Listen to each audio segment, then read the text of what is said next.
Sebanyak 17.000 siswa SMA dan SMK di Kota Kendari membentangkan bendera merah putih sepanjang 17 km.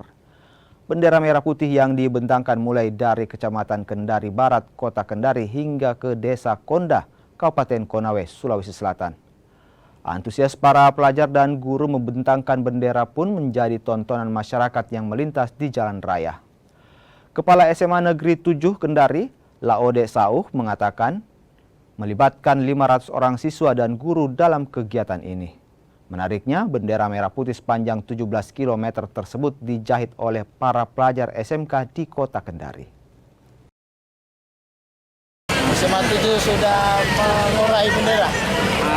Berapa panjangnya, Pak? Ya, Untuk SMA 7 berapa diturunkan siswanya ini, Pak? SMA 7 543 siswa tambah 53 guru dan staf. Berarti turun semua ini, Pak ya? Ya turun semua, alhamdulillah. Oke. Jadi kami titiknya itu dari Rumah Lakarsari Laut Mas Fatur sampai di Top Karaoke insya Allah. Kurang lebih berapa meter ini, Pak? Kurang lebih 500 meter. 500 meter untuk SMA 7, Pak ya? Setelah itu nanti disambung oleh SMA 6. Oke.